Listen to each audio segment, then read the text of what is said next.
말씀 나누고 로마서 81번째 시간입니다. 로마서 8장 3절에서 8절까지의 말씀 함께 공부하겠습니다.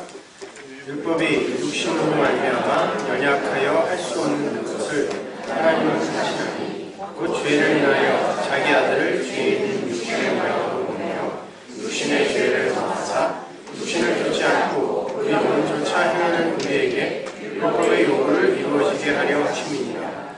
육신을 쫓는 자는 육신의 일을, 영을 쫓는 자는 영의 일을 생각하나니 육신의 생각은 사망이요 영의 생각은 생명과 평안이니라.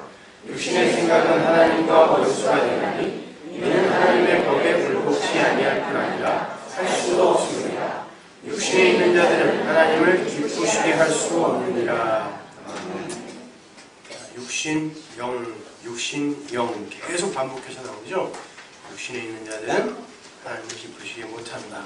우리는 영의 일을 생각해야 하는 자들이다 라고 얘기를 합니다. 과연 그 영과 육신 이런 것들이 무엇이기에 하나님은 육신을 그토록 기뻐하지 않으십니까? 보겠습니다.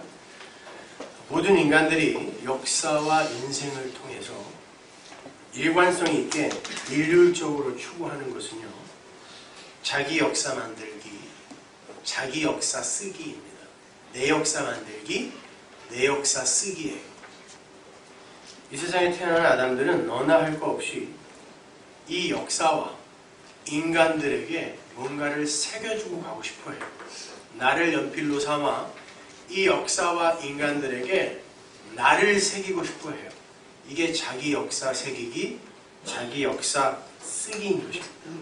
그래서 죽어서 이름을 남기는 사람이 가치 있는 사람이다 라는 이 말이 역사 보편에 격언이 되어 있어요. 어느 민족, 어느 때, 어느 장소에 가도 이것은 아주 보편적 격언이에요. 아주 가치 있는 금언입니다. 정말 이름을 남기고 가는 그 사람이 가치 있는 사람일까요? 하늘에서도 그렇게 취급을 해줄까요?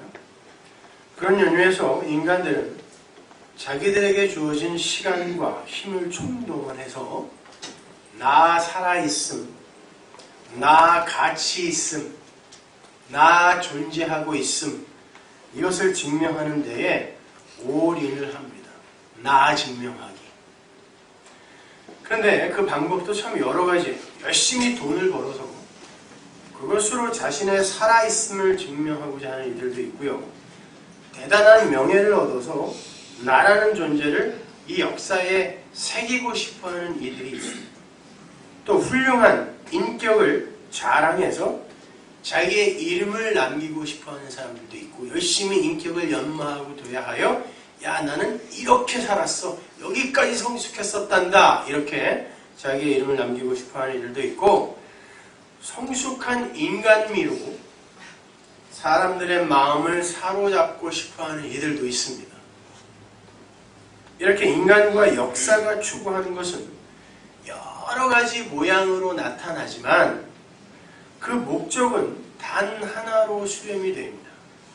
나 가치 있음, 나 살아있는 자임, 나 스스로 살겠음, 이리로 전부 수렴이 돼요. 그래서 모든 교육의 커리큘럼이요, 인간이 이 세상을 어떻게 하면 잘 살 수 있는가, 효율적으로 살 수 있는가, 가치 있게 살 수 있는가, 어떻게 하면 멋진 이름으로 살아가다가 괜찮은 이름 하나 남기고 떠날 것인가에 맞추어져 있어요. 그게 인간들이 추구하는 자기 구원의 내용이에요. 모든 인간들이 자기를 구원하려고 삽니다. 나를 구원하려고 살아요. 사는 기술, 살아남기 위한 훈련, 끝까지 자기 힘으로 한번 살아보기, 요거를 배우고 실천하다가 어떻게 해서든 스스로 산자가 되어서 죽음 앞에서도 당당하고 싶어 하는 게 인간이에요. 모든 인간은 그 죽음을 두려워하거든요. 그게 너무너무나 두렵기 때문에 자기들이 열심히 노력하고 애써서 그 죽음 앞에서의 두려움을 조금 상쇄시켜 보려고 애를 쓰는 거예요. 모든 인간이 다. 자기가 이 인생 속에서 여러 가지 스펙을 좀 쌓아서 그 죽음이라는 것 앞에서 그 스펙을 들이밀면서 그 두려움을 조금 해소해 보고자 하는 거예요. 열심 있는 종교생활, 도에 넘치는 선행과 구제, 청빈과 청렴, 인류에 대한 공헌과 기여, 훌륭한 학식 등등 모든 인간이 그 죽음 너머의 어떤 삶에 대해서 음으로 양으로 준비하고 있는 거예요. 마치 자신들이 이 시간과 역사 속에서 쌓아놓은 그 스펙들이 그 죽음 너머의 삶 속에서 자신들을 유지시켜주고 지탱하는 데에 쓰이는 자가 발전기 배터리의 충전양이라도 되는 듯 그렇게 생각하면서 사는 거예요. 이걸 열심히 내가 이 땅에서 스펙을 쌓아서 내 자가 발전기의 충전기에 이렇게 쌓아야 훌륭한 인격, 착한 일, 좋은 멋진 종교 행위 이런 걸 내 스펙으로 쌓아서 내 배터리를 충전시키는 거죠. 그래서 그 너머의 삶을 준비한다니까요. 그래서 자타가 공인하는 훌륭한 스펙을 쌓은 이들은 자가 발전기 배터리 충전이 잘 되어 있는 사람으로 인정을 받는 거고요. 누가 봐도 허접스러운 삶을 산 사람들은 거의 방전이 되어 있는 배터리를 들고 서 있는 초라한 사람으로 여겨져 있는 거예요. 불 가운데서 얻는 구원 이런 말이 거기서 나온 거죠. 대형각 호텔에서 빤스만 입고 탈출한 그 여자를 맨날 예로 들면서 그런 구원도 있다고 이야기하는 거예요. 부끄러운 구원. 정말 그렇습니까? 모든 인간은 부끄러운 구원을 받아요. 여기서 난 자랑스러운 구원 받았다 생각하는 분 손 한번 들어보세요. 모든 인간은 내가 이럼에도 불구하고 하나님이 어떻게 저를 구원하셨어요? 라는 이 부끄러운 구원 받는다니까요. 그럼 예수님 옆에서 벌거벗겨 예수님과 함께 죽은 그 강도는 진짜 천국 저 구석 변두리에서 개털 모자 쓰고 살겠네 거기서? 뭐 한 게 있어야지. 평생 당도질만 했으니. 그런 겁니까?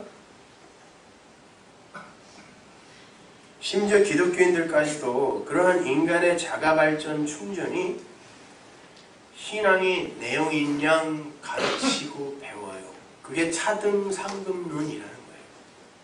그런 건 없어요. 만약에 천국이 그런 곳이라면 저는 안 갑니다. 천국에서도 우리의 육이 행한, 내가 행한, 내어놓은 업적과 그러한 것들에 의해서, 열매들에 의해서 나의 가치가 매겨지고 그리고 나에게 주어지는 삶이 차등 있게 주어진다면 거긴 곧 지옥 되는 거예요. 그래서 사람들은 종교도 심지어 십자가마저도 자기 스펙 쌓기의 도구로 이용을 해요. 훌륭하고 열심 있는 신앙인으로 인정받고 싶어서 이리저리 그 십자가, 믿음을 휘둘러댄다니까요. 거기에서 충분한 자기 만족도 얻어내고 너희는 여전히 그 정도네. 나는 이 정도 했다. 40일 금식 3회 일시하고 1년에 5번씩 단기 선교 받고 집 팔아서 헌금했다 나는. 교회 13개 개척했다 이런 거. 그렇게 해서 자기 만족도 얻어내고 그 자기 만족에 부응하는 하나님과 세간의 평가도 은근히 기대하죠. 근데 성경은 분명하게 선언합니다. 십자가는, 복음은, 말씀은 우리에게 그렇게 이용당하는 게 아니라 십자가가 우리를 이용하는 거라고 이야기해요. 다른 말로 우리가 하나님의 능력과 사랑을 이용해서 자신의 자가발전 충전을 위해 살 수 있도록 그 십자가와 예수, 복음을 주신 게 아니라 하나님이 당신의 영광을 나타내기 위해 우리를 소품으로 사용하시는 거라는 거예요. 그래서 이사야서에 나오죠. 내가 내 영광을, 내 독사, 이걸 드러내기 위해 창조한 그들을 오게 하라 그런다니까요. 모든 비전은 하나님의 영광을 드러내면서 살도록 지어졌어요. 심지어 저 절의 스님, 달마대사, 석가모니까지도. 그 말은 하나님의 영광과 그분의 뜻을 계시하는 삶을 살게 되는 모든 인간은 반드시 나 하나님 아님, 나 하나님의 영광 드러내는 소품임, 요걸 깨닫는 그 자리로 내려가야 한다는 그 말이에요. 그럼에도 불구하고 그렇게 하나님을 계시하는 삶을 살아야 하는 자들이 나 살아있는 자임, 나 선악금 없고 하나님처럼 된 자임, 그러니까 난 내 자존심 챙겨야 됨, 요걸 증명하는데 모든 노력과 열심을 다 쏟아버리면 그 속에서 드러나는 것은 하나님이 아니라 그 하나님의 영, 말씀이 진리가 떠나버린 죽은 흙이 생산해내는 흙의 소산밖에 안 나타나요. 그건 타종교인들, 그 진리, 그 복음, 그 영, 그 성령 없는 다른 이들, 타종교인들 혹은 무신론자들, 세상 사람들도 해낼 수 있는 그런 종류의 열매들이라니까요. 그게 우리의 가치관으로, 우리의 세계관으로 선하게 보이든 착하게 보이든 그 영이 없이도, 그 진리가 없이도 해낼 수 있는 그런 건 전부 땅이 내놓는 소산이에요. 나쁘다는 게 아닙니다. 그 영을 가지고 하는 거와 그 영이 없이 그냥 그것을 흉내내는 것과는 하늘과 땅처럼 다른 거예요. 그건 하나님 흉내라니까요. 그거는. 그러한 죽은 흙들이 내어놓는 것을 하나님이 뭐라 그랬어요? 저주받은 흙아, 네가 내놓는 소사는 전부 뭐다? 가시와 엉겅퀴다 그랬어요. 그러니까 진리의 영, 그 성령이 없이 인간들이 내놓는 모든 것, 율법주의, 인본주의가 내놓는 모든 것은 가시와 엉겅퀴예요. 그래서 선지서에 보면은 하나님의 법을 떠난 이스라엘, 그냥 율법주의에 묶여버린 이스라엘, 그 안에 뭐가 가득 찬다 그래요?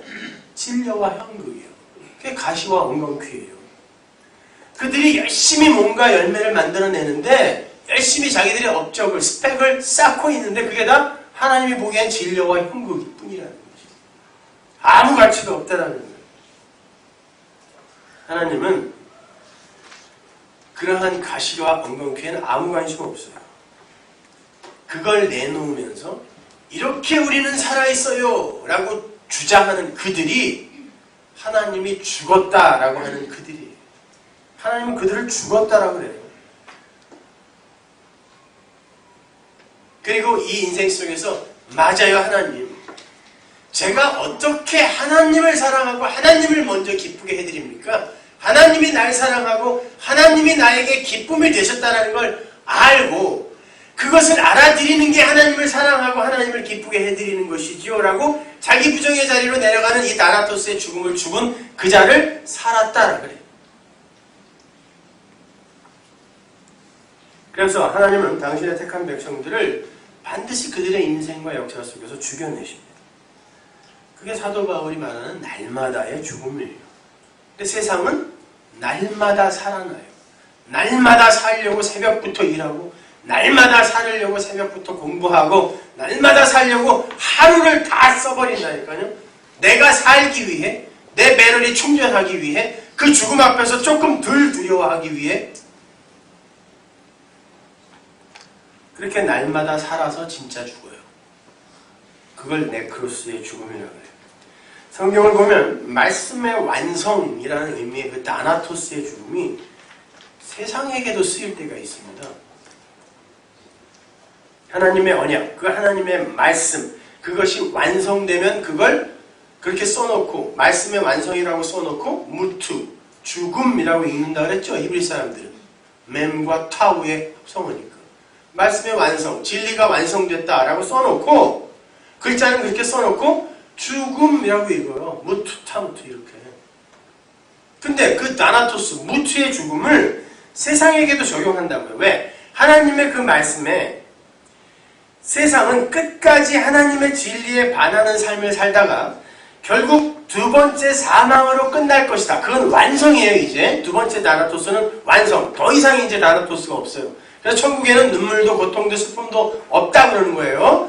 다나토스로 내려갈 때 우리가 아프니까. 그게 두 번째 사망으로 끝이 나는 이 세상이란 말입니다. 그런데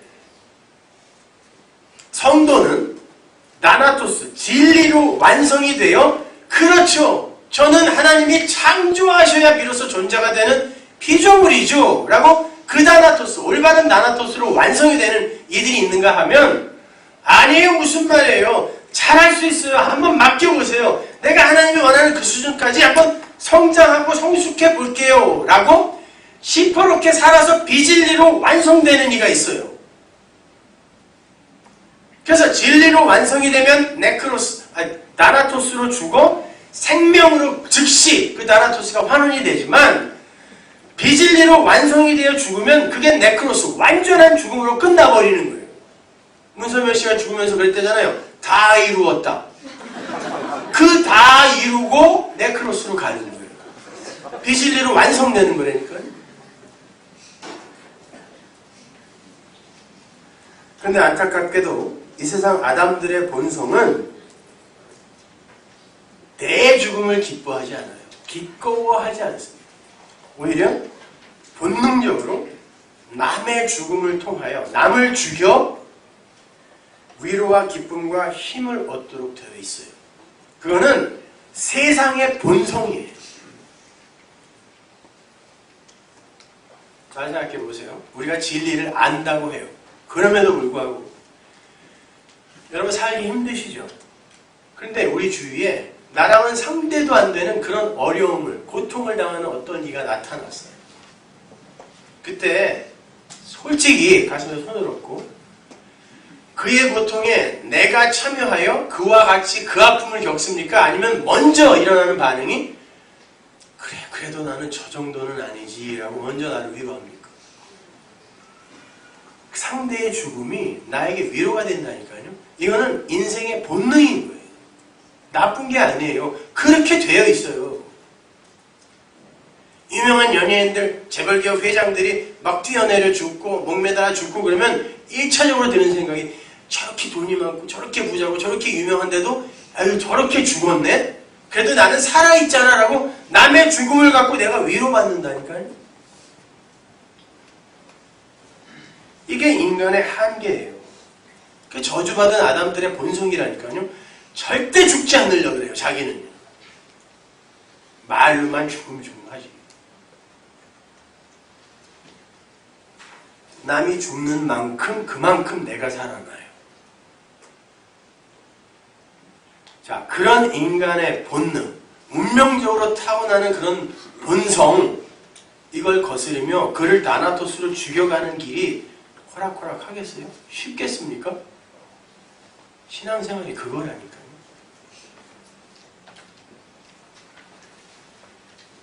하나님은 반드시 그렇게 해버리세요. 그래야 내 새끼 살릴 수 있거든. 자기가 생명이라고 우기는 걸 요만큼이라도 갖고 오면 하나님이 당신의 생명으로 충만하게 완전하게 그 생명을 부을 수가 없어요. 그 조금 때문에. 그게 다 비워줘야 돼요. 그게 다나토스의 죽음으로 다 죽는다니까. 하나님 내 거 없어요. 당신 것으로 다 부어주세요. 하나님은 당신의 아들 하나님을 죽여 온 세상이 위로를 얻었죠. 온 세상이 합의하여 하나님 죽이고 지들이 위로를 얻었다니까요. 그 세상에 자기 아들을 보내서 그 세상을 기고만장하게 살려버렸어요.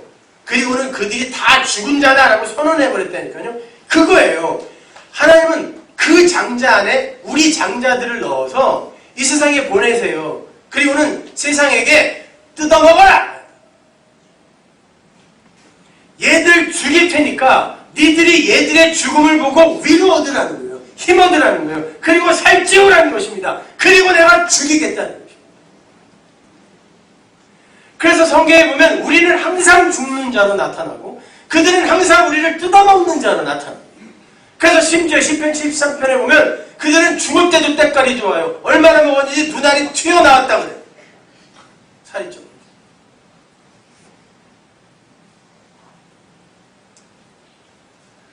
그래서 우리는 반드시 이 세상에서 세상의 먹이로 살게 되어 있어요. 뭐 구차하게 비리비리하게 무슨 뭐 직장도 뭐 별로 이상한 거 그런 거 갖게 되고 가난하게 살고 아프고 이런 말 하는 거 아니에요, 여러분. 그렇게 하나님은 심판대 앞에서 우리의 배럴리를 검사하면서 너 세상에서 네 배럴이 얼마나 충전해 갖고 왔니? 내가 그만큼 생명 준다. 그만큼 상 준다. 이렇게 심판하는 분이 아니란 말이에요. 오히려 네 배럴이 방전됐어? 아직 남았네? 그럼 넌 탈락. 네 배럴이가 완전히 방전이 돼야 하늘의 에너지로 그걸 채울 수 있어. 그게 생명이고 그게 영생이야. 그렇게 오히려 우리의 배럴이가 이 역사 속에서 시간 속에서 방전이 되는 것을 하나님은 기뻐하시고 기다리시지 이걸 얼마만큼 충전해 갖고 왔느냐를 보시고 상을 주는 분이 아니란 말입니다. 그건 하늘을 사는 에너지가 못 된다니까요. 다 땅의 것, 아래의 것이기 때문에. 그러니까 우리의 인생은 우리 자신의 배럴리에 이런저런 스펙을 쌓아서 충전을 하는 시간이 아니라 하나님의 언약 안에서 내 자신의 자가발전 에너지를 빼앗기는 시간이어야 되는 거예요. 오히려. 그래서 힘이 든 거란 말입니다. 그래야 이 저질 배럴리가 방전이 되고 하늘의 진짜 에너지로 그게 충전이 될 거 아니에요. 완전하게. 그게 영생이라니까요. 그게 생명이라니까요.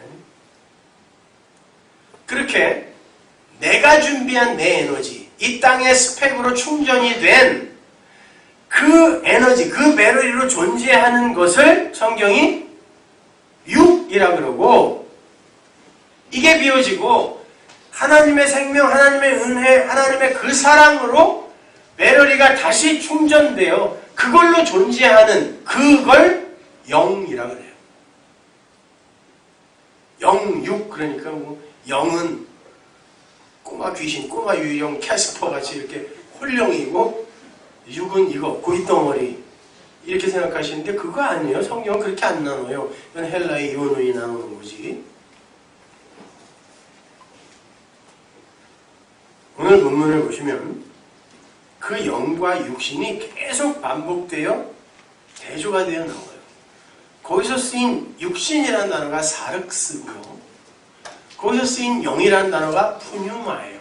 이거는 성경에서 아주 많이 나오는 대조예요. 영과 육, 사륵스와 푸뉴마. 근데 개역성경은 그 육신, 사륵스라는 단어와 몸, 소마라는 단어와 푸시케 이 단어를 막 혼용해서 육신, 몸 이렇게 막 번역을 해놔서 우리가 헷갈려요. 근데 헬라어는 정확히 구분이 되어 있어요. 그게 무엇인지. 우리 교인들 중에 미리 예습을 하시는 분이 게시판 같은 데다가 이거를 예습을 하여 질문을 미리 해놓으셨는데 그 질문 안 해도 다 해드려요. 걱정하지 마세요. 성경에서 영이라고 번역이 되는 푸뉴마라는 단어는 관사가 없이 쓰이면 심령, 마음 이렇게 번역을 할 수 있어요. 근데 심령이 가난한 자는 이라고 번역이 된 그 어구는 사실 호푸뉴마거든요. 에이스 호푸뉴마. 관사가 붙어 있어요. 푸뉴마에 관사가 붙어버리면 마음, 심령이 아니라 성령 혹은 진리, 말씀이라고 이렇게 번역을 해요. 그러니까 에이스 호푸뉴마는 내 마음 안에서 심령이 가난한 자는이 아니라 진리 안에서 그것에 갈급한 자는 이란 뜻이에요. 심령이 가난한 자는 이라는 게. 그러니까 그런 차이가 있단 말이에요. 그 푸뉴마, 그 심령, 그 마음, 그 하나님의 마음이거든요. 그 마음을 가진, 그 푸뉴마를 가진 이들을 가리켜 하나님의 마음을 가진 자라고 성경이 불러요. 그래서 말라기에 보면 엘리야가 와서 그거는 뭐 예수님도 그 엘리야로 왔고 세례요한도 엘리야로 왔습니다. 와서 뭐 한다 그래요? 여러분도 엘리야로 오는 거예요. 뭐예요? 아버지의 마음을 아들에게로, 자녀의 마음을 아버지에게로 돌리는 거예요. 연합시키는 거예요. 아버지의 마음, 그 아가페의 사랑을 우리에게 전해주고, 진리로 전해주고, 이 진리로 아버지를 대하게 되면 그게 내 마음이야 라고 아버지가 그 마음을 받아준다는 뜻이거든요. 그게 말라기 4장 마지막 절이란 말이에요. 그 마음이에요. 하나님의 마음을 가진 자. 그리고 그 마음을 가지게 되면 그 마음을 카르디아, 심장이라 그래요. 성경에는 이 5장 6부의 심장을 묘사하는 단어는 한 단어도 없어요. 다 그 마음이에요. 그걸 카르디아, 심장이라고 하는 거예요. 그들이 진짜 마음을 가진 자, 마음이 있는 자라고 하는 거예요. 반면에 그 마음이 없는 자, 그 하나님의 그 하나, 그 아가페가 없는 자는 성경이 두 마음을 가진 자라고 이야기하고 악한 마음을 가진 자라고도 이야기하고 그들에게는 마음이 없다라고도 이야기해요. 그들은 이성 없는 짐승이야. 그래요. 짐승이라고도 해요. 마음이 없으면 짐승이라는 거예요. 우리는 마음이 뭔지 몰라요. 그죠? 뭐예요 마음이? 어디 있어요? 어디? 근데 다 마음이 있대. 그래서 성경이 그러는 거예요. 그래 그건 두 마음이야. 근데 그건 악한 마음이고 없는 거야 사실은 마음이. 마음은 하나님의 마음이야. 그 사랑, 그 진리야. 그거 가져야 심장이 있는 거야. 살아있는 자야 그가. 카르디아를 가진 자야 라고 이야기하는 거란 말이에요. 여러분 짐승들과 인간들이 어떻게 대단히 다릅니까? 심지어 돌고래하고는 IQ 차이도 별로 안 나요. 짐승들이 굴 파고 사는 거와 사람들이 아파트 짓고 사는 거와 뭐가 달라요? 근본적으로 따지고 들어가면. 제비가 하나하나 모아서 2층, 3층짜리 집 짓는 거, 꿀벌들이 열심히 일을 해서 수없이 많은 다세대 주택 짓는 거와 우리의 건축과 뭐가 다르냐고요. 먹이를 날로 먹는 하이에나와 거기다가 양념 조금 쳐서 쪄 먹고 구워 먹는 우리와 뭐가 달라요? 목적은 똑같다니까요. 짐승과 인간의 공통된 유일한 목적지가 뭐예요? 나 왕되기예요. 나 왕되기. 그래서 그 마음이 없으면 그를 짐승이라고 해요. 거기서 이성 없는 짐승이 뭐냐면 홀로고스예요. 진리. 그거 없으면 니네 짐승이야. 하나님은 그거 살았다라고 안 그래요. 산자라고 안 그런다니까요.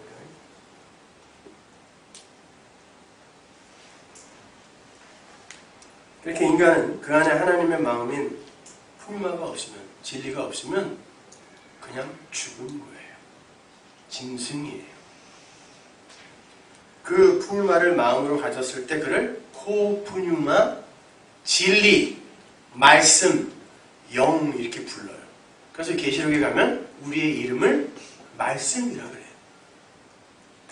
그들이 흰 옷을 입고 고통 속에서 고난 속에서 올라오는데 그들의 이름이 말씀이다 이런다.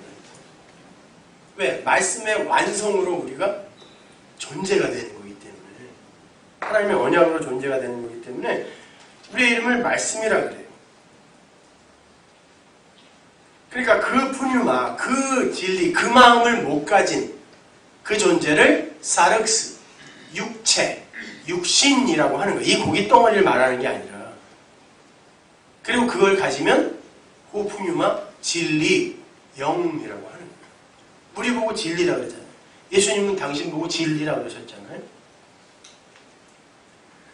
그 사륵스라는 단어도 원래 육체라는 단어가 아니라 영이라는 단어예요. 히브리 사람들은 그걸 영이라는 단어로 써요. 그런데 어떤 영이냐면 진리가 되지 못한 비진리의 그 악한 영. 악하다고 하니까 그건 뭐 더럽고 추악한 게 아니라 하나님께서 우리에게 진리를 담아 그릇을 주시잖아요. 레마를 담아 로고스를 주시는 것처럼 진리를 담아 하나님을 담아 성전을 주셨는데 율법을 주셨는데 그걸 그냥 그대로 표피적으로만 이해하여 내가 가지면 그게 바로 악한 거예요.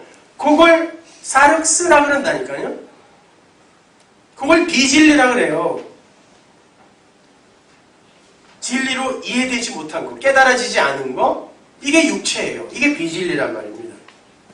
자, 그러면 몸은 뭐예요? 성경에 나오는 몸, 그 소마는 그 자체로는 아무런 가치가 없는 개념이에요.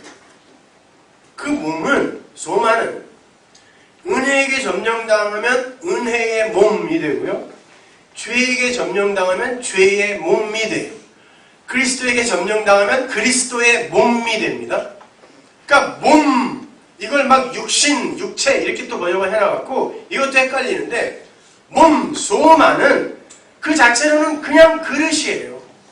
근데 거기에 무엇이 담기느냐에 의해 얘의 가치가 달라지는 거예요.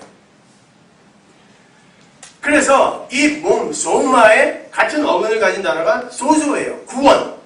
이 몸은 어떤 거에 의해 구원이 되느냐에 의해 가치가 달라진다는 의미에서 소마라는 말입니다.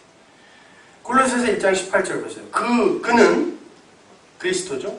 몸인 소마예요. 이게 교회의 머리라. 그가 근본이요. 보세요. 우리가 근본 아니에요. 그리스도가 근본이라니까요. 근데 전부 우리는 우리가 근본이고 그리스도, 십자가, 복음 모두 다 내가 이용해 먹는 거라고 생각해요. 나의 구원을 위해서. 아니란 말. 그게 근본이란 말이에요. 근데 여기 보시면 소마라는 단어를 쓰고 그리스도의 소마라 그래요. 크리스토스 소마. 그러니까 이 소마는 좋은 거란 말이에요. 여기서는 몸이라고 해서 다 나쁜 게 아니라니까요. 그런데 이 소마가 사륵스, 비진리로 채워지면 그 몸은 그냥 사륵스, 육체의 몸, 죄의 몸이 돼요. 남아있어요. 그런데 이 몸이 푸뉴마로 채워지면, 은혜로 채워지면 어떻게 되냐면 그 푸뉴마에 의해 흡수가 돼버려요. 이 몸이 이리로 함몰된다 그래요. 그래갖고 더 이상 그 몸은 멸해지고 존재하지 않는다 그래요. 그러면 정죄의 대상이 되는 몸이 없어지는 건 반드시 푸뉴마가 그 몸을 채워야 되는 거네요. 진리가, 그 마음이 이걸 채워야 되네요. 그래서 진리가 된 몸은 하나님 앞에서 멸해져서 없어지기 때문에 결코 정죄함이 없게 되는 거고, 그 상태를 용서라 그래요. 로마서 6장 5절 보세요.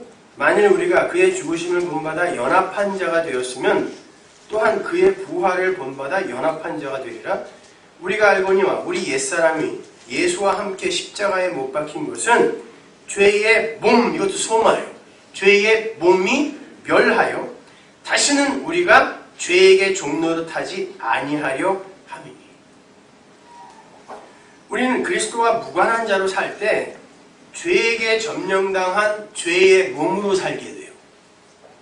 그게 육신, 사륵스예요. 그런데 십자가로 말미암아 발생된 그 그리스도의 영이 우리를 점령하게 되면 그 몸은 그리스도의 몸이 되는 동시에 영으로 함몰되어 들어가 버린단 말이에요. 그걸 바울이 죄의 몸이 멸해지는 것이라고 하고, 그러면 심판의 대상이 되는 그 육이 더 이상 없기 때문에 죄의 종으로서의 그 몸이 삭제되기 때문에 거기에서 용서가 일어난다고 하는 거란 말이에요. 근데 오늘 본문을 보시면 예수님이 육신으로 오셨다 그래요. 거기에 쓰인 단어가 사륵스인데, 율법으로 오신 예수님을 가리켜 사륵스라고 부르죠. 육체라 그래요. 비진리라 그래요. 왜? 당연하죠. 율법으로 오셨으니까. 근데 세상이 그 율법으로 오신 주님을 통해 진리를 깨닫지 못하면 예수님은 그냥 율법이 되는 거예요. 그래서 육체로 오셨다라고 하는 거예요. 사륵스로 오셨다라고 하는 거예요. 진리를 담고 오셨지만 세상은 그분을 진리로 봐주질 못해요. 그럴 능력이 없어요. 그래서 육체로 오셨다 그래요. 근데 3절을 보면 율법이 연약하여 할 수 없는 것을 하나님이 하시기 위해 그분을 육체로 보내셨다 그러거든요. 그러면 율법이 연약해서 할 수 없었다고 하는데 율법이 하려고 했던 거는 뭐예요 그러면? 로마서 3장하고 5장에서 우리 배웠잖아요. 죄를 죄로 드러내기 위해서 율법이 우리에게 주어졌다 그러잖아요. 생각해 보세요. 아브라함도 율법이 있었어요, 없었어요? 성문화된 건 없었지만 하나님이 내리신 말씀이 있었다니까요. 보세요. 하나님이 너 세 번째 제물 준비해, 셋째 것으로 준비해 그랬더니 아브라함이 덜렁 3년 된 걸 갖고 오더니 반으로 밭을 짝 쪼개버렸어요. 그때 하나님이 카라트라는 이 선을 두고 넘어가 버렸죠. 이건 안 된다라는 거예요. 보세요. 인간은 생리적으로 에피투미아라는 이 두 마음이 있기 때문에 하나님이 너 나에게 뭐 가져와봐. 내가 기뻐할 만한 재물 가져봐. 우리는 그러면 예수를 가지고 가야 되는데 그러면은 우리는 내가 선하다 악하다라고 생각한 어떤 것을 하나를 정한 다음에 그걸 하나님에게 쫙 쪼개서 갖다가 바친다면 이게 율법주의라는 거예요. 하나님은 그거 안 된다라고 성경 전반에 걸쳐서 말씀하시는 거거든요. 근데 하나님이 그때 그게 희생제사요 이스라엘의 율법 지킴이었잖아요. 하나님은 그걸 죄라 그랬단 말이에요. 율법 시대에는. 근데 모세가 오기 전에 율법이 오기 전에는 하나님이 아브라함에게 그게 죄인데 야단을 안 치신다니까요. 죄가 있었잖아요. 그래서 로마서 5장 12절에 나오잖아요. 야, 율법이 있기 전에도 죄가 있었다. 당연하죠. 율법이 뭐예요? 우리의 그 에피투미아 두 마음이 뭔지를 글로 써서 설명해 준 게 율법이잖아요. 그래서 율법이 있기 전에는 니들의 양심, 그 마음이 율법이었다라고 이야기하는 거예요. 그게 뭔지, 그게 왜 죄인지를 설명하기 위해 써준 게 율법이잖아요. 그러니까 율법이 있기 전에도 죄가 있었죠. 그런데 율법이 주어지기 전에는 그걸 죄로 여기지 않는데요. 왜? 하나님이 아브라함을 야단치지 않은 건 하나님은 그가 그렇게 한 것을 야단치는 데 목적이 있었던 게 아니란 말이에요. 모든 인간이 그걸 그냥 당연한 거. 아니 바울이 그러잖아요. 내가 율법이 탐심이 죄라고 얘기 안 했으면 내가 그 탐심이 죄인 줄을 진짜 모를 뻔했다 그러잖아요. 그러니까 모든 인간은 자기들이 선악 구조로 나누어서 이건 선한 거야, 이건 악한 거야 해서 선한 건 하고 악한 건 하지 말아야지라고 하는 이게 하나님 앞에 잘하는 거라고 생각한단 말이에요. 그래서 그걸 열심히 한단 말이에요. 그게 인간들의 두 마음이란 말입니다. 그런데 하나님은 그게 죄야 라고 가르쳐줘야 돼요. 그래서 아브라함이 그걸 대표로 보여준 거예요. 모든 인간은 다 이렇게 하게 되어 있다는 것이죠. 그러면 하나님이 그게 죄다 라고 가르쳐주기 위해서는 성문화된 율법이 필요하잖아요. 그래서 율법을 주셨어요. 그리고는 내가 아브라함에게 야단치지 않은 거 그거 있지? 그거 봐. 율법으로 주었잖아 이제. 그게 사실은 죄였어 라고 가르쳐준 거란 말이에요. 그러니까 하나님은 그게 나쁜 거야 그러니까 죽여버릴 거야가 아니라 사실 나는 아브라함이 그렇게 재물을 둘로 쫙 쪼개서 그 에피투미아의 두 마음을 내 앞에서 내놓았을 때도 나는 그걸 나무라기보다는 아브라함을 차근차근 가르쳐서 결국 모리아산에 세워버렸잖아. 마찬가지야. 너희들에게도 내가 이 율법으로 그 죄가 너희 마음 그게 뭔지를 차근차근 가르쳐서 모리아산에 세워서 너희들 나라토스를 죽일 거야. 이거를 알면 그 죄가 우리에게 죄냐고요. 더 이상. 아브라함에게 하나님이 죄를 안 물었잖아요. 근데 율법이 온 이후에는 그걸 죄라고 하면서 이거 하면 안 되라고 하셨단 말이에요. 근데 지금 우리가 그 율법에 의해서 그렇게 우리가 죄인임을 폭로당하는데 하나님은 이 죄인임을 폭로당하는 나를 나무라려고 하는 게 아니라 나를 구원하기 위해 이 말씀, 율법을 주신 거란 말이에요. 그걸 깨달았을 때 내가 죄와 무슨 상관이 있냐 이거예요. 그걸 구원이라고 하고 그걸 용서라고 한다니까.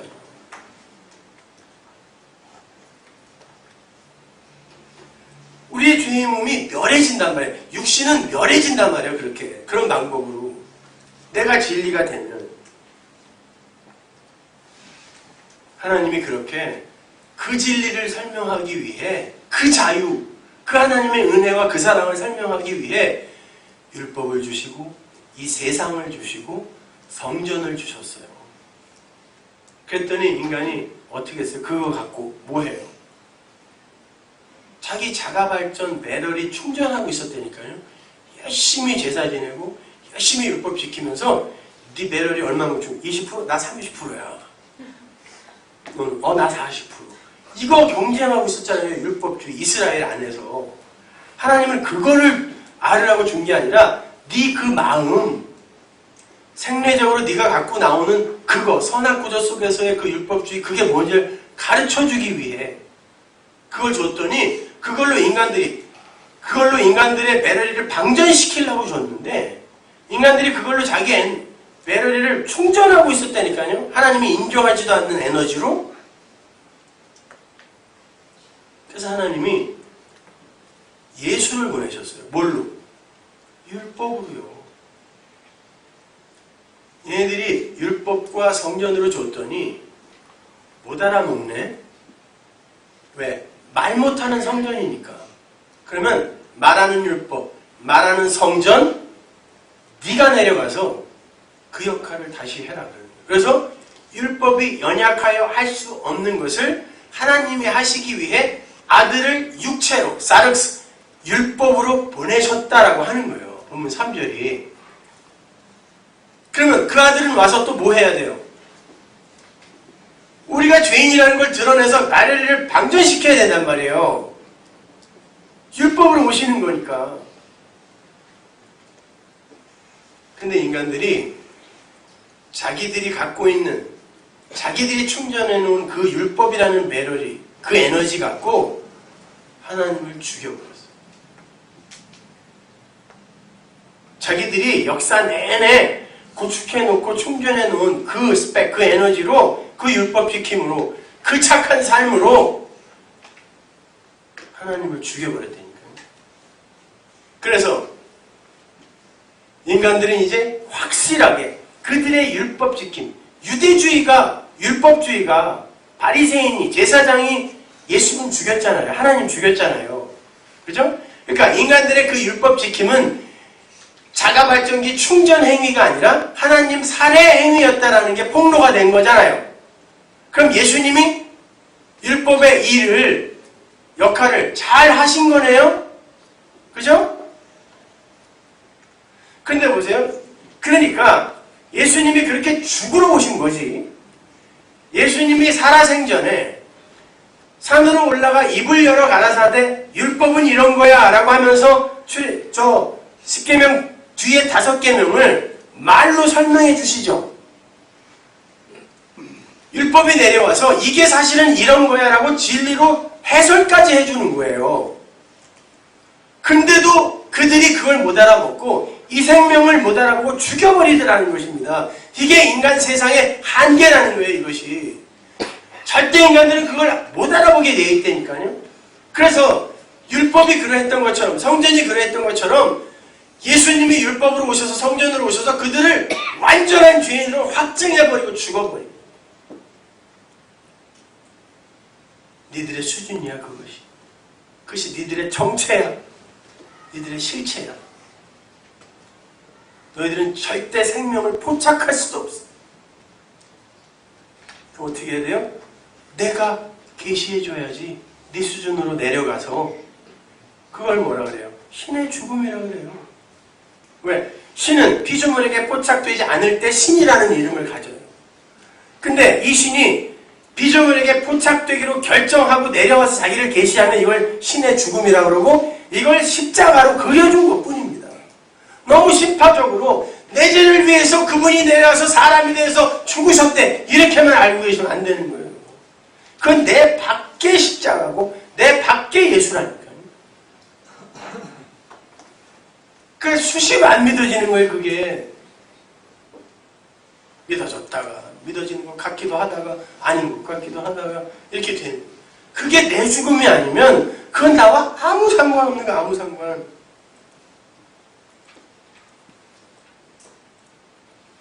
요한복음 15장 22절 보세요. 내가 와서 저희에게 말하지 아니하였다면 죄가 없었으려니와 지금은 그 죄를 핑계할 수 없느니라. 보세요. 율법이 와서 이게 죄야 라고 얘기 안 했으면 죄는 로마서 5장에서 그러잖아요. 죄로 여기지 않는다 그래요. 그러면 어느 때는 죄로 여기지 않는 게 어느 때는 죄가 되고 이거는 형평상 안 맞잖아요. 그러니까 성도에게 있어서는 그게 진리로 깨달아지게 되면 그 죄는 죄로 여전히 여겨지지 않는 거예요. 그런데 그게 진리로 깨달아지지 않았을 땐 그걸 그대로 그냥 받아들여 버리면 그게 죄가 되어 죽는 거란 말이에요. 그 예수님이 오셔서 그러는 거예요. 내가 율법으로 왔어. 그래서 말을 했다. 말을 했으니까 율법이 지금 말로 전해졌는데 진리로 전해졌는데 아무도 못 알아들어? 그러면 사륵스로 이걸 취급하는 거잖아요. 그래서 죽여버린 거거든요. 그러면 그게 죄라는 거예요. 내가 말하지 않았으면 죄가 없었을 텐데 진리가 율법이 와서 말했잖아. 근데 니들이 못 알아먹었지? 그게 죄야. 그게 죄야. 그럼 다 죽어야 되네요? 네. 모든 인간이 하나님 살해범으로 선고된 거예요, 그때. 근데 그 중에 하나님의 택한 자들에게 하나님이 그리스도의 영으로 찾아가시는, 진리의 말씀으로 찾아가시는 거란 말입니다.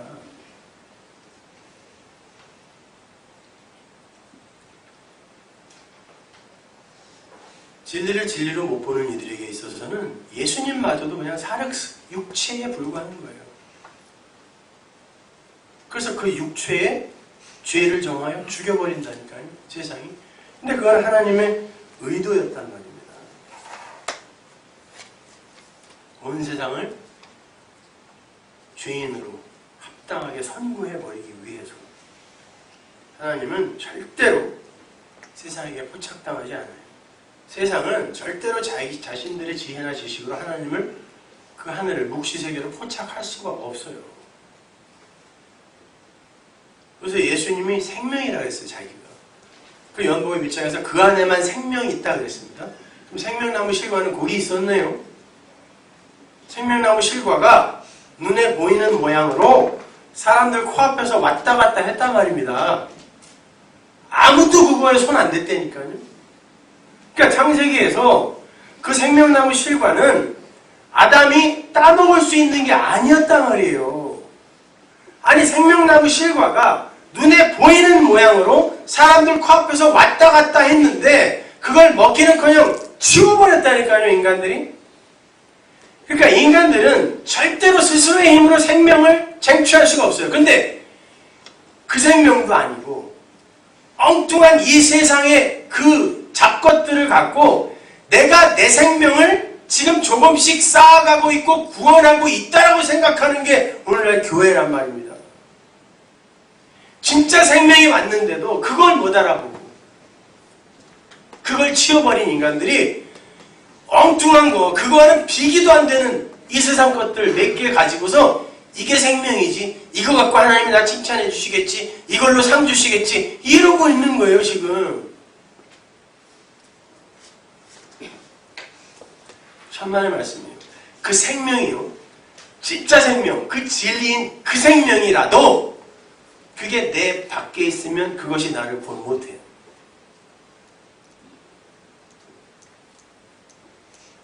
아니, 이스라엘 전체를 예수님이 이리저리 여행 다니면서 그 생명이 왔다 갔다 눈앞에서 보여줬는데 아무도 못 알아봤다니까요. 그건 안 되는 거예요. 그래서 예수님이 죽으신 겁니다. 그 안으로 생명이 되어 들어오시려고. 그렇게 이 기식하는 존재, 기식한다라는 건 들숨 날숨으로 존재하는 존재라는 거죠. 밖의 것이 내게 들어와서 그게 내 생명이 되면 그걸 푸식해라 그래요. 그걸 개역성경이 그냥 육신, 육체, 목숨 이렇게 막 번역을 해놔갖고 이것도 굉장히 헷갈리는데, 푸시케는 히브리어의 네페시랑 똑같은 단어거든요. 우리가 이렇게 존재하죠. 존재하는데 밖에서 들어오는 들숨을 끊어버리면 어떻게 돼요? 곧 죽죠. 밖에서 들어오는 양식을 끊어버리면 어떻게 돼요? 굶어 죽습니다.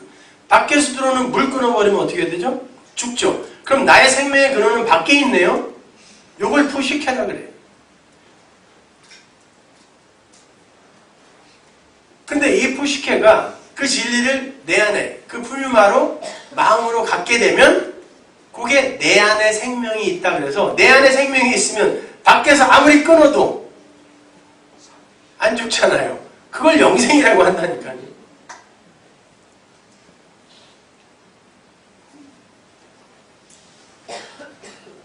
자, 하나님께서 어떠한 방법으로 그럼 우리 안으로 들어오시게 되는가? 예레미야 31장 31절 보세요. 나 여호와가 말하노라. 보라, 날이 이르리니 내가 이스라엘 집과 유다 집에 새 언약을 세우리라. 나 여호와가 말하노라. 이 언약은 내가 그들의 열주의 손을 잡고 애굽 땅에서 인도하여 내던 날에 세운 것과 같이 아니할 것은, 내가 그들의 남편이 되었어도, 남편은 내 밖의 존재입니다. 이 남편이 로마서 7장에 나오는 그 첫 남편이에요. 율법의 남편. 어떻게 해야 돼요? 들어와서 자칼 네케바가 돼야죠. 네케바 안에 자칼이라는 진리가 딱 들어와서 연합이 되면 그걸 창세기가 사람이라고 그러잖아요. 그죠? 남편 정도가 아니란 말이에요. 남편이 되었어도 그들이 내 언약을 파하였습니다. 나의 여호와가 말하노라. 그러나 그날 후에 내가 이스라엘 집에 세울 언약은 이러하니, 언약, 이 단어가 스타우로스예요. 기둥이라고 했어요. 십자가, 기둥을, 십자가를 세울 건데, 내가 나의 법을, 이 법은 노모스, 말씀, 율법, 성경 전체를 이야기하는 거예요.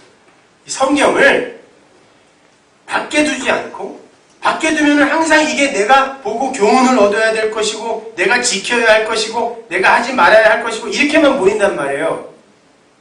그 말씀을, 법을 밖에 두지 않고 안으로 끌고 들어와 마음에 새겨버리겠다는 거예요.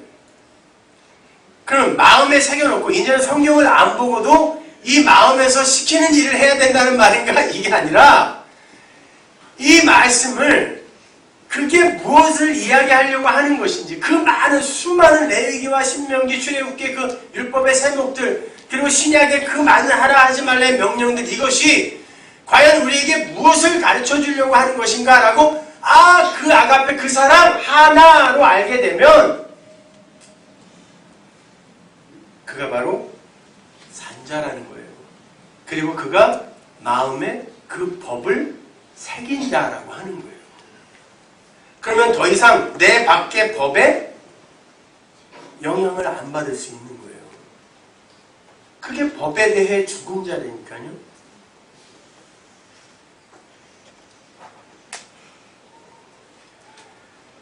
33절 다시 보세요. 나 여호와가 말하노라. 그러나 그날 후에 내가 이스라엘 집에 세운 언약은 이러하니, 곧 내가 나의 법을 그들의 속에 두며 그 마음에 기록하여 나는 그들의 하나님이 되고. 지금까지는 니들이 내 하나님이었잖아. 아니, 내가 법을 니들의 마음속에 이제 새겨서 내가 니들의 하나님이 되고 니들은 내 백성의 자리로 내려가야 돼. 이게 역사와 인생의 존재 목적이라니까. 내가 네 하나님이지 왜 니들이 하나님 흉내내려고 그래. 그거 아니? 알면 나나토스의 죽음으로 죽는 거예요. 그것이.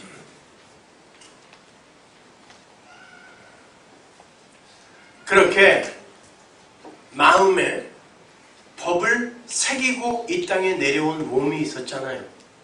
말씀, 육신. 예수 그리스도예요. 그렇게 만들겠다는 거예요. 그래서 이 세상 속에서 우리의 육은 반드시 십자가의 언약에 매달아서 삭제시켜버리고 그리스도의 영, 성령, 진리만 남겨버리겠다는 거예요. 그게 우리의 인생이라니까요.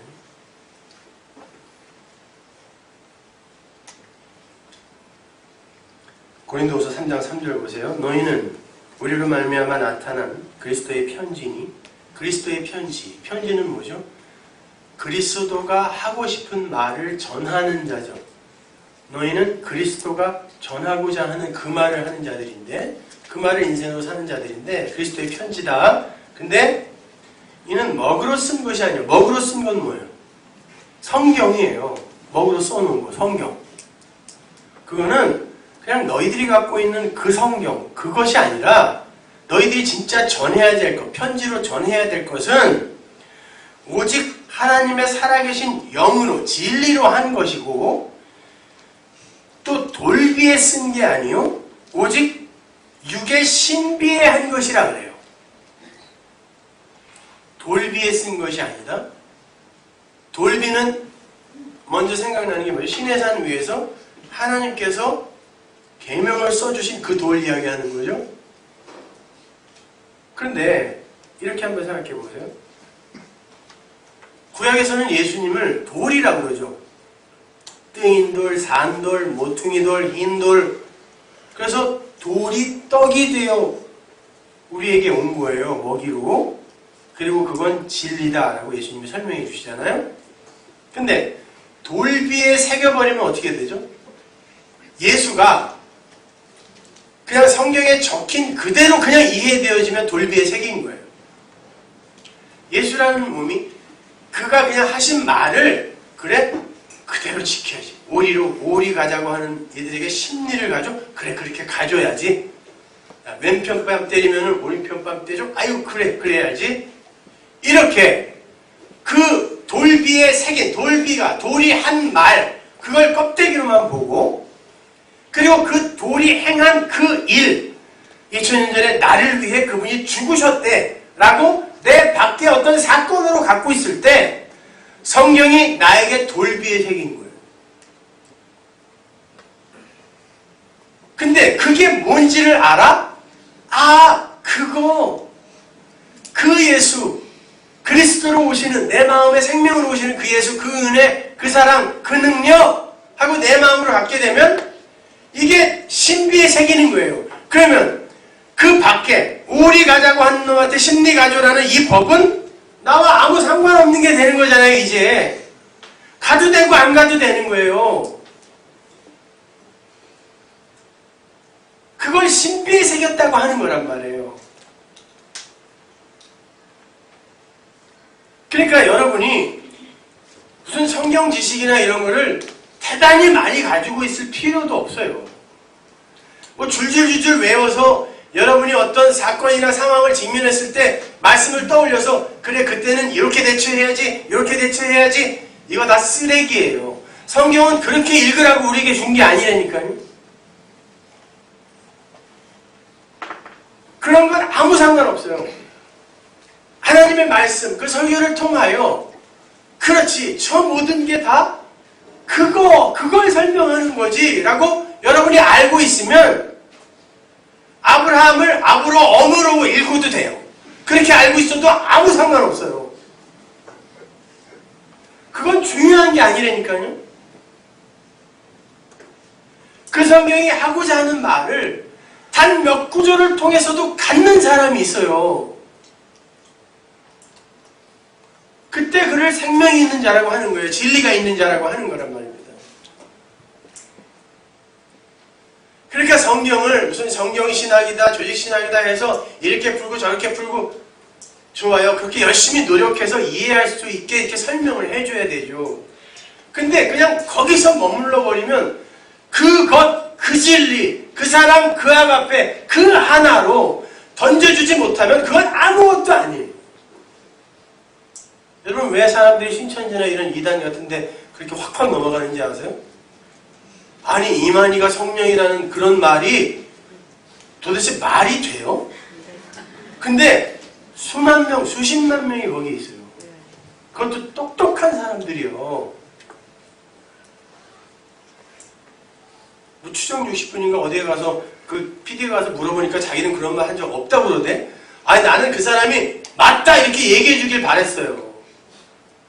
카메라 앞이라고 나는 그런 말 한 적 없는데 사람들이 이렇게 불러주는 거라고. 그렇게 자신이 없어요? 이단하려면 확실해야지.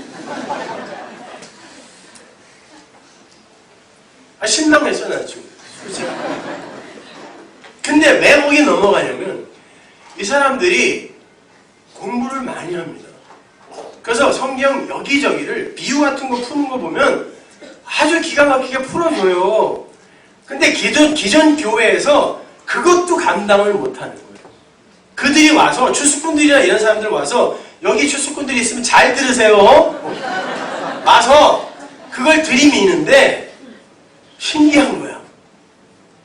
이게. 그래서 가서 목사님이나 지도자들 말씀 가르치는 애한테 물어보면 몰라. 그러니까 이 사람들이 더 훌륭해 보이는 거예요. 저도 만나봤다니까요. 아주 열심히 풀어요. 그리고 아주 너무너무 착해 사람들이요. 전도할 때만. 그래서 제가 듣고 그랬어요. 그래 좋아. 그래 그렇게 풀었는데 잘 풀었어. 근데 그게 무슨 뜻이야? 그게 성경이 뭘 얘기하려고 그걸 그렇게 써놓은 거야? 라고 하면 거기서 말을 못해.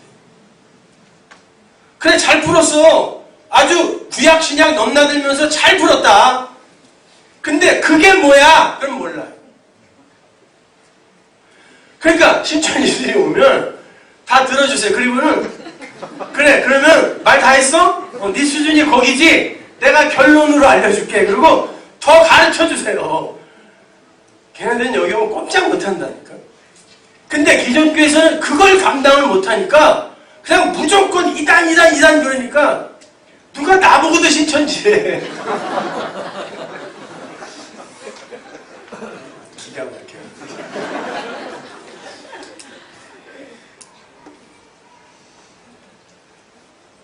그럼 보세요. 이런 이야기를 누가 듣겠냐. 이심전심으로 전해질 수밖에 없다니까요.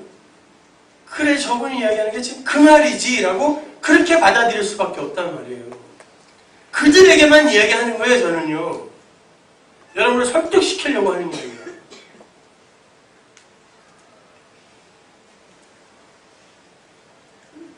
진리는 그렇게 우리를 뚫고 들어와 우리의 마음이 되는 거예요.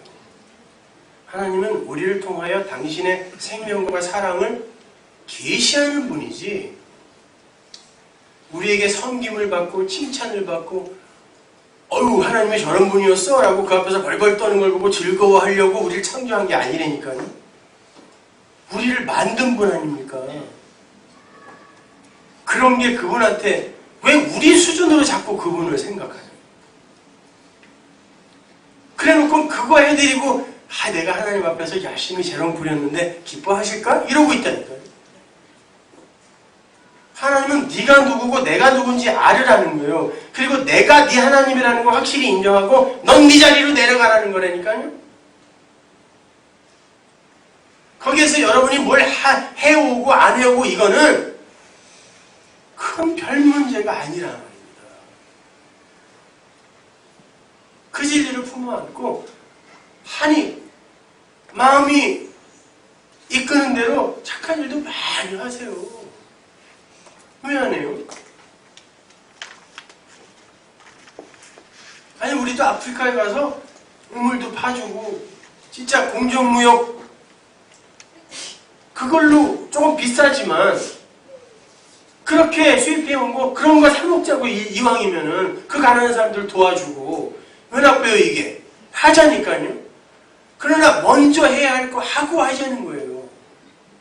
아니 가슴 안 아파요. 그 조그만 애기들이 세상에 발도 안 씻은 물 그걸로 하루 종일 마시고 먹고 그 즉시 안 죽는 게 다행이지 이게.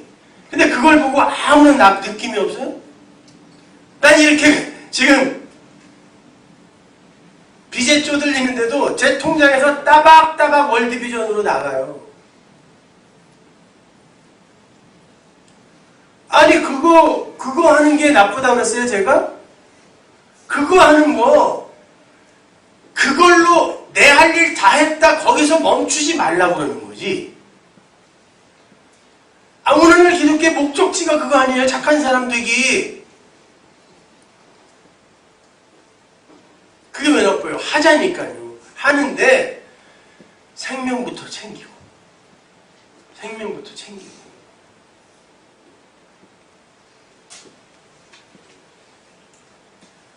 하나님은 그렇게 우리의 자격 여하에 관계없이 오로지 당신의 은혜로만 우리 안에 생명을 쑤셔 박으시기 위해 율법과 성전을 주신 거고, 그걸로 안 되니까 율법과 성전으로 말하는 예수를 보낸 거예요. 아니, 엄밀히 말하면, 더 정확히 말하면 그건 하나님의 의도였어요. 니들은 내가 불순종에 가두어 놨어. 죄에다가 가두어 놨어. 그게 그냥 피조물이야. 그게 피조물의 한계야. 그래, 세상 속에서 니들이 수단과 방법을 가리지 말고 거기서 빠져나와 봐가 역사라니까요. 근데 거기서 빠져나왔다고 하면 하나님이 아닌 분이 되는 거예요. 아무도 못 빠져나와야 돼요. 하나님이 가둬놓는데 누가 어떤 방법으로 거기서 빠져나옵니까? 죄와 불순종에 가둬놨다며, 하나님이. 성경이 이야기하는 바잖아요. 그러니까 내가 못 빠져나오면 어떻게 돼요? 그걸 확실히 알았을 때 살려주세요. 밖에서 나를 꺼내주셔야지요. 이게 나의 죽음이잖아요. 다나토스의 죽음. 그리고 우리를 끌고 가는 거예요. 먼저. 그 다음에 할 거 하자는 거예요. 그러면 그렇게 진리를 담고 온 성전, 옛 성전, 율법, 예수, 이것이 사륵스, 육체에 머물러 비진리로 그냥 세상 사람들에게 진리로 이해되어지지가 않았어요. 그거는 모형이잖아요.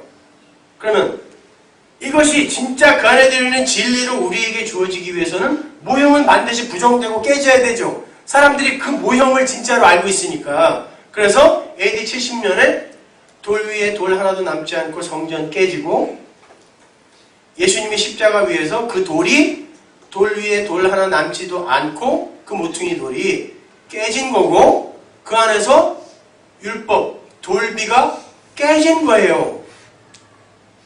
그런데 옛 성전, 예수, 율법은 전부 뭘 담고 있었던 거예요? 진리, 하나님. 그러면 그게 깨져서 우리에게 그리스도로 영으로 들어왔다면 성전, 예수, 율법이 깨진 게 곧 뭐다? 하나님의 죽음, 신의 죽음. 이게 십자가로 우리에게 그냥 설명되어진 거란 말이에요.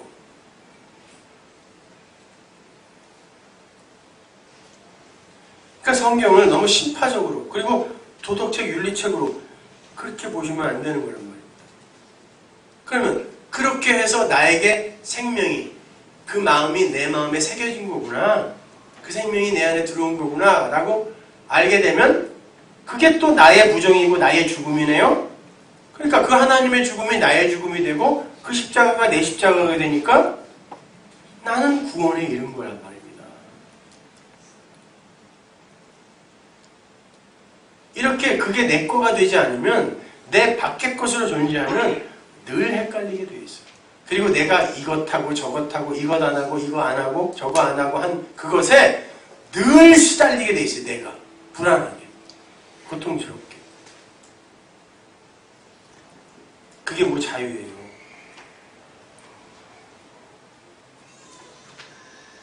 그러한 우리의 성도의 목표 지점은 비진리의 측면에서 볼 때 말도 안 되는 거예요. 심지어 기독교 안에서도 용납이 안 돼요. 기독교의 목표 지점이 뭐예요? 믿음을 가진 자들아, 이 세상에, 이 사회에, 이 이웃에 기여하고 영향력을 미치는 자가 되자, 이거 아닙니까? 그럼 뭐예요? 야, 복음으로 열심히 살아있는 존재라는 걸 보여줘, 이거 아닙니까? 목적지가 잘못되어 있어요. 그러면 그걸 뭐라 그런다 그랬어요? 하마르티아. 죄. 교회는 그걸 보여주는 게 아니에요. 세상에 영향을 미치는 게 아니라니까요. 세상에 기여를 하는 게 아니에요. 영향? 어떤 영향? 그래, 제가 목사예요. 그래서 여러분에게 훌륭한 삶, 청빈한 삶, 청렴한 삶으로 여러분에게 영향을 미쳤어요. 아주 잘. 그래서 여러분이 저를 따라서 살았어요. 근데 어느 날 보니까 아니네? 그랬을 때 여러분은 어떻게 하실 거예요? 그게 제가 그렇게 예수님처럼, 하나님처럼 영원히 지속적으로 그렇게 살 수 있고 더욱더 발전할 수 있는 그런 존재라면 오케이. 점점 여러분도 저를 따라게 살 거니까. 그러나 제가 육을 입고 있는데 언제 어떻게 될지 알아요. 여러분이 저에게 아주 좋은 호감을 갖고 저를 본받아 살다가 저에게 실망했을 때 그 영향은 여러분을 죽인다니까요. 근데 무슨 기독교가 세상에 영향을 미쳐요. 그런 영향 미치고 사는 게 아니에요. 기독교는 나 하나 구원받고 가는 거예요.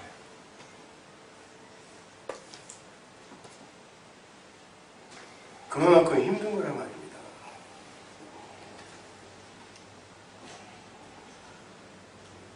우리는 믿음, 신앙, 십자가, 말씀을 갖고도 내가 얼마만큼 훌륭하게 살아있는지 본래 이걸 증명한다니까요. 히브리서 2장 14절 보세요. 자녀들은 혈육에 함께 속하였으며 그도 또한 한 모양으로 혈육에 함께 속하시며 이게 사륵스예요. 육체에 속했다는 거예요. 예수님, 예수 그리스도와 그 자녀들 다 사망으로 말미암아 그게 나나토스예요. 사망의 세력을 잡은 자 곧 마귀를 없이 하시며 또 죽기를 무서워함으로 일생에 매여 종노릇하는 모든 자들을 놓아주려 하시니 여기서 죽기를 두려워함으로가 나나토스예요. 이 나나토스는 우리가 부정되는 거라 그랬죠. 하나님이 그분의 영광이 그분의 하신 일이 드러나는 게 나나토스라고 그랬죠. 근데 모든 인간이 그렇게 죽는 것을 싫어한다는 거예요. 오히려 내가 시퍼렇게 살아서 나는 이 정도 할 수 있어를 보여주고 싶어 하지 그렇게 죽기를 싫어한다는 거예요. 그래서 어떻게 한다는 거예요? 오늘 본문이 이 내용이라니까요. 예수님의 그 육체로 오셔서 우리와 같은 육체로 오셔서 사망으로 우리를 품어안고 죽어버리시는 거예요. 나나토스로 죽고 다시 삶으로 말미암아 그것이 인정되면 우리가 할 수 있는지는 아무것도 없다는 게 인정된 거니까 그게 그 안에서 우리가 죽는 거라니까요. 그래서 사망으로 말미암아 그렇게 죽음으로 말미암아 그 비진리 여기 마귀를 없이 했다고 그러는데 이 디아블로스는 악한 말, 거짓 증거 이런 뜻이에요. 거짓말 뭐 검은색 장삼 입고 뭐 갓쓰고 이렇게 나타나갖고 이 입술 이렇게 칠하고 그런 거가 아니라 마귀가 악한 말 비진리라는 거예요. 그렇게 죽음으로 말미암아 그 비진리가 멸해졌다는 뜻이에요. 그러면 우리가 인생에 매여 종노릇하는 그것에서 풀려난다는 거예요.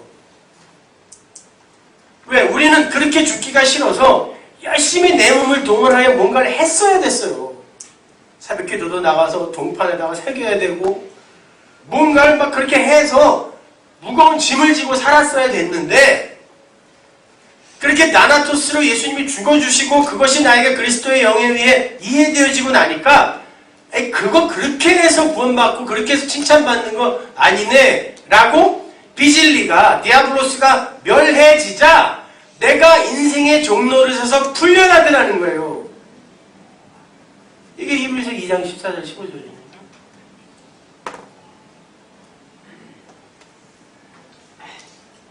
그러니까 기독교가 인본주의에게 먹혀버리면 완전히 거꾸로 가게 되는, 뒤집어지게 된다니까. 근데 대다수가 글로 가게 돼 있어요. 여러분은 먼저 진리를 들으셔야 돼요. 들으시고 그걸 마음으로 가져야 돼요. 그리고서 그 죽어가는 과정 속에서 나오는 그 행함, 그거 하나님께 내어놓으면 돼요. 그건 진심에서 나오는 거니까. 내 것으로 카운트 안 되는 그 행함이니까 그거는. 잘 안 되죠. 정말 잘 안 돼요. 그래서 하나님 앞에 무릎 꿇을 수밖에 없어요. 제가 지난주에 상가집에 갔다 오느라고 여수에 내려갔다 왔어요. 오다가 여수에서 꼭 한번 들려보고 싶은 곳이 있어요. 난 처음 갔거든요. 손양원 목사님 묘지에 한번 가보고 싶었어요. 아들내미들하고 같이 묻혀 있잖아요. 그래서 아내랑 같이 갔는데 거기 애양원 있죠? 한센병 환자들이 있는 곳이에요. 목사님이 거기서 목회하셨단 말이에요. 그 한센병 환자들의 고름을 입으로 다 빨아줬대요. 왜? 옛날에는 그런 속설이 있었다네요. 멀쩡한 사람이 그 고름을 입으로 다 빨아버리면 낫는다고? 안 낫죠. 그 정도로. 그러니까 그들의 아버지죠. 스승이에요. 묘지에 갔는데 한센병 환자들 20명 정도가 휠체어 타고 와갖고요. 추석이 갖고 왔다고 벌초하고 있어요. 근데 제 마음에 딱 드는 생각이 뭉클하더라고요. 이제 울컥. 아버지, 선생님 그러면서 하니까 자기들에게 큰 사랑과 도움을 줬다는 거죠. 근데 다른 건 다 떠나서 제 마음에 딱 드는 생각이 그거였어요. 내가 죽어도 우리 교인들이 저렇게 보지 마. 저렇게 당신한테 참 고맙습니다. 당신이 우리에게 생명의 진리를 전해줬습니다. 이렇게. 물론 저는 화장을 할 거예요. 그때는 그럴 일은 없겠지만 어떤 개혁주의 목사님이 그러더라고요. 화장하면 하나님이 나중에 부활시킬 때 못 찾는다고. 아니 먼지로 존재를 만드는 분이 그걸 못 찾게. 화장하세요. 깔끔하게. 인간들이 그 정도라니까요. 금방 날 그렇게 그리워해줄까? 벌초하러 올까? 나를 스승이라 생각할까? 이런 거. 이렇게 이름 남기고 싶어하는 자가 똑같이 보여요. 그게. 그렇게 하나님은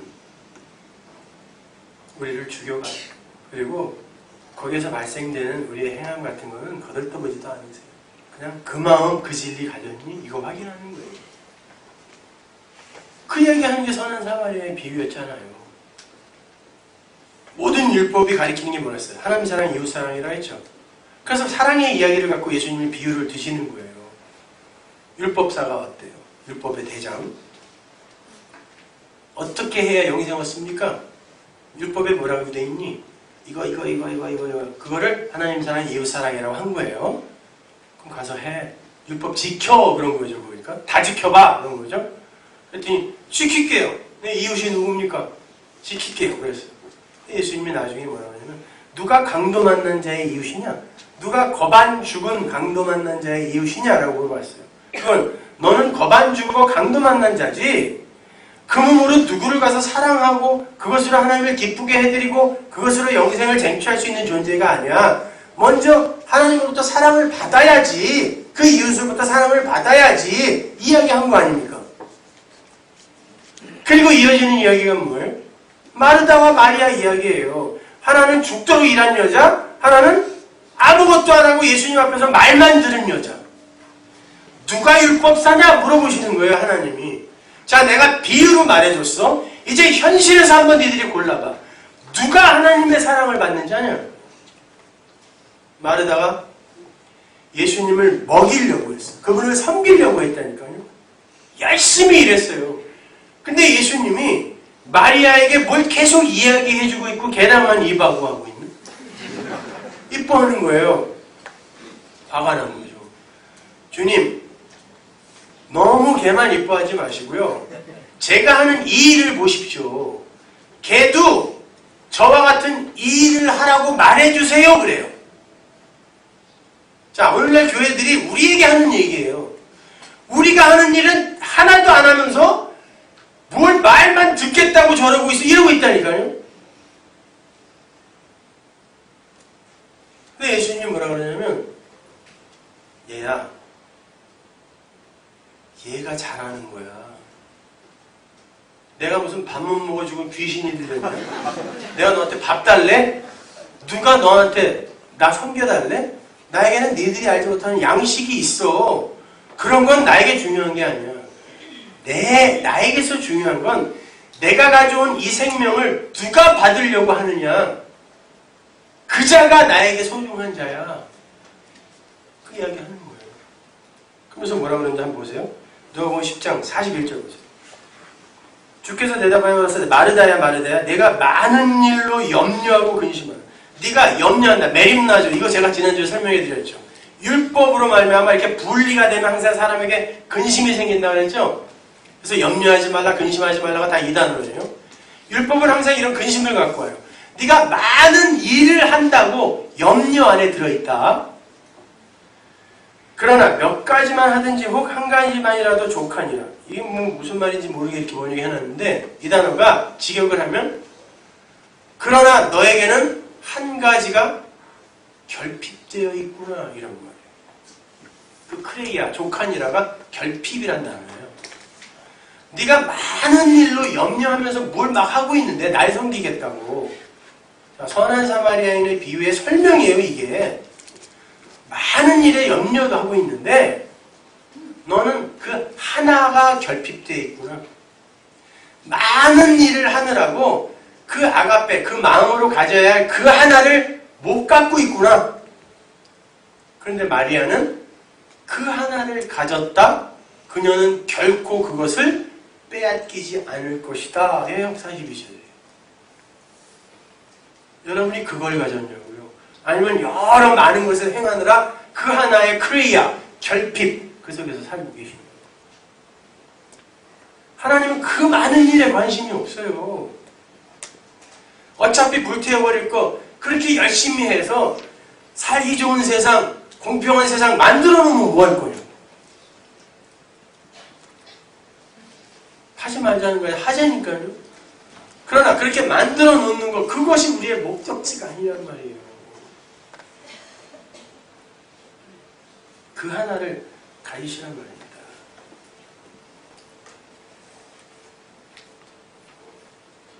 그러니까 율법주의, 인본주의에 빠진 이 세상은 이 진리를 못 알아먹어야 맞아요. 그래서 어느 순간부터 저에게 진짜로 사람이 들고 나는 거에 아무 관심이 없어요. 듣다가 어떤 이가 나갔다? 중요한 일을 하던 사람이었다? 그래서 마음이 아프다? 천만에요. 혹자는 그러죠. 아이고 정도 없고 저 사랑도 없고 아주 쌀쌀도 없고 전화라도 한 통해서 잡지. 아니요. 어차피 이걸 못 드러내면 나랑 진리를 사이에 두고 관계를 맺은 게 아니잖아요. 그러면 영혼 속에서는 그분과 나는 아무 상관없어요. 이 세상에서 우리에게 주어진 관계? 그건 영혼 속에서 아무 관계가 아니에요. 부모, 자식 마찬가지예요. 진리가 안 되면 그냥 아무 관계도 아니에요, 나랑. 그래서 굉장히 독선적이고 이기적으로 차갑게 보여질 수도 있어요. 그러나 그게 맞아요. 진리로 나와 소통하는 그이가 내 가족이라니까요. 그래서 들어오는 이들도 별로 안 반가워요. 언제 나갈지 모르니까. 끝까지 남아서 이걸로 나와 소통하는 이가 우리의 가족인 거예요. 근데 뭘 들고 나는 거예요? 우리가 그렇게 센시티브 해야 됩니까? 아무 상관없어요. 중요한 일이야. 중요한 일 해라. 그지? 교회에 중요한 일이 뭐가 있어요? 말씀 가르치고 배우는 거 이외에.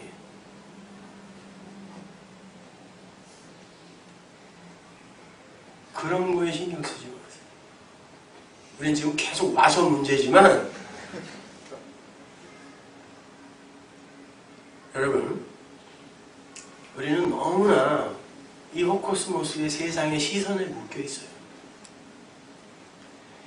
이 죄인들만 가득 차 있는 이 세상에서의 각자의 시선들이 있는데 이것이 모아져서 총합이 되면 시대정신이라는 세상의 눈이 돼요. 시선이 되고 거기에 의해 가치가 매겨지고 평가가 되어진다니까요. 사람 존재에. 근데 우리는 거기에 끌려다니고 그리고 신앙의 가치도 거기에 두네요. 천만의 말씀입니다. 우리를 바라보는 제3의 시선이 있어요. 하나님의 시선입니다. 그 시선은 이 땅의 가시와 엉겅퀴 보지 않아요. 내 거, 내가 보낸 거, 그 하늘의 거. 너 그거 가지고 있니? 그거 찾으세요. 쓰레기 같은 거 갖고 오지 마. 내가 본 거, 보낸 거, 내가 준 거, 내가 내 아들에 담아서 보낸 거 있잖아. 그거 줘. 그거 찾는 세상의 시선이 있다니까요. 그 시선을 의식하며 그게 내 안에 있는지를 돌아보시란 말이에요. 그거 있으면 된 거예요. 자유. 법으로부터 여러분은 자유롭게 된 거예요. 왜? 그 죄의 몸이 멸해졌으니까. 다시는 결코 정죄함이 없나니. 바울이 반복하여 이야기하잖아요. 육신의 일은, 육신의 생각은 하나님을 기쁘게도 할 수 없고 오히려 하나님의 원수다. 그 하나님의 원수로 행하는 그걸 갖고 와서 주여 주여 내가 주의 이름으로 이것도 했고 저것도 했고 거기에서 멈춰버리면 어떡하겠냐고. 그걸 내 마음속에 진리로 가져야지. 그리고 그 하나님이 하신 일에 불현듯 일어나 갑자기 소름 돋으며 박수칠 수 있는 그 사람이 천국을 사는 거예요. 그거 가지면 되는 거예요. 기도하겠습니다. 하나님 감사합니다. 저희들에게 하나님께서 상상할 수도 없는 선물을 주셨는데 우리는 그것을 코앞에 놓고도 알아보지 못하고 있습니다. 하나님, 그것이 얼마나 가치 있고 소중한 것인지 올바로 깨달아 그것 바라보고 그것에 목숨 거는 성하게 성도는 되게 하여 주옵소서. 예수님의 이름으로 기도합니다.